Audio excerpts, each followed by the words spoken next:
अस्सलाम वालेकुम जी, welcome to another video. Saudi government की तरफ से पाकिस्तानियों के लिए 1 साल का फैमिली मल्टीपल वीज़ा था जो काफ़ी अरसे से चलता आ रहा था, उसको अभी टेम्परेरी तौर पे बंद कर दिया गया है।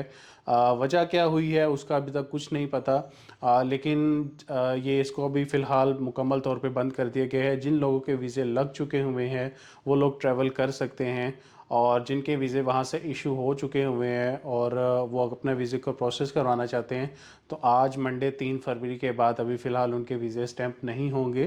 कितनी देर के लिए इसको बंद किया गया है अभी इसके बारे में कोई भी ख़बर नहीं है, लेकिन ज़्यादातर चांसेस हैं कि शायद इसको दोबारा से हज के बाद, हज 2025 के बाद उसको दोबारा से 1 साल मल्टीपल एंट्री के लिए रिज्यूम कर दिया जाए।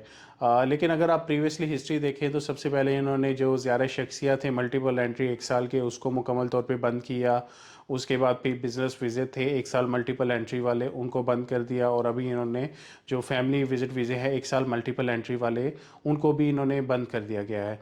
तो अगर वो प्रीवियस हिस्ट्री को देखें तो हो सकता है कि शायद ये इसको दोबारा से रिज्यूम ही ना करें, और जो सिंगल एंट्री 90 डेज़ के लिए वीज़ा आपका होता था उसी की सर्विस को दोबारा से ये वो पहले भी ओपन थी, लेकिन वो हर बंदे की अपनी चॉइस होती थी कि वो 1 साल का मल्टीपल चाहता है या वो 90 डेज़ का सिंगल एंट्री वाला वीज़ा चाहता है।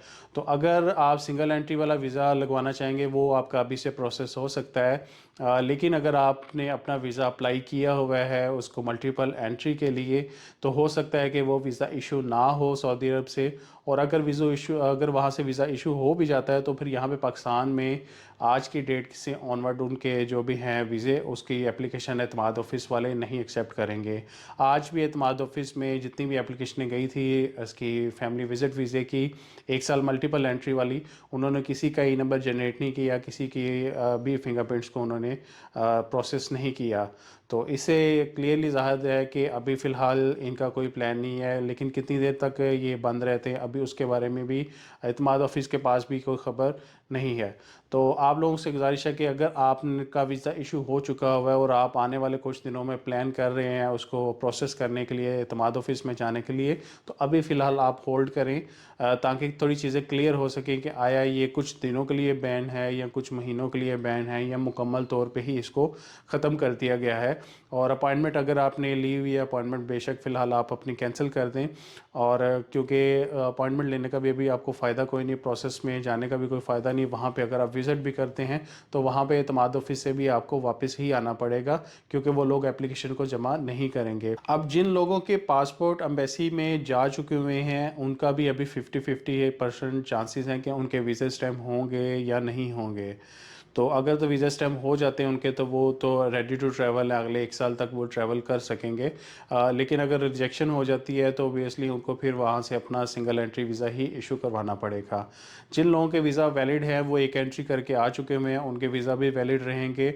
और जिनके अभी फ्रेशली वीज़ा लगे थे उन्होंने ट्रैवल नहीं था किया, उनके भी वीज़ा इसी तरह वैलिड रहेंगे। अभी मेन प्रॉब्लम सिर्फ उन्हीं लोगों के लिए आएगी जिन्होंने वीज़े अप्लाई किए थे या वीज़े अप्लाई करने के बाद वो अभी आने वाले कुछ दिनों में प्रोसेस करने वाले थे एतमाद ऑफिस में।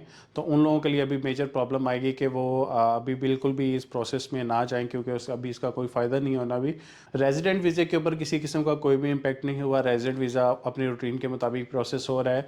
सिर्फ फैमिली विजिट वीज़ा जो 1 साल का मल्टीपल एंट्री वीज़ा था, सिर्फ उसको वक्ती तौर पर बंद किया गया है। जो आपका जिन लोगों ने पहले से ही सिंगल एंट्री 90 डेज़ वाला वीज़ा इशू करवाया था उनके लिए कोई इशू नहीं है, वो एतमाद ऑफिस से अपने वीज़े को प्रोसेस करवा सकते हैं। ये एक छोटी सी इन्फॉर्मेशन से आपको आगाह करना था ताकि आप अपने फैमिली को बचा सकें सफ़र करने से और एतमाद ऑफिस जाने से आने वाले दिनों में, कि अभी फ़िलहाल उनको वहाँ पे एतमाद ऑफिस भेजने का कोई फ़ायदा नहीं है। आप अगर उनके वीज़े को प्रोसेस करना चाहते हैं तो आप फ़िलहाल वीज़े को कन्वर्ट करवा लें, आप सिंगल एंट्री 90 डेज़ के ऊपर। अगर नहीं करना चाहते तो फिर अभी कुछ दिन इंतज़ार कर लें, हो सकता है कुछ चीज़ें दोबारा से रिज्यूम हो जाएं या क्लियर हो जाएं कि जो जिनके वीज़े इशू हुए थे क्या वो कन्वर्ट हो सकते हैं या उनको पुराने वाले वीज़े कैंसिल करवा के नए वीज़े इशू करवाने पड़ेंगे सऊदी अरब से। उम्मीद है आपको वीडियो पसंद आई होगी। चैनल को सब्सक्राइब कीजिएगा, वीडियो को लाइक कीजिएगा। इंशाल्लाह अगली वीडियो में हाजिर होते हैं। अल्लाह हाफिज़।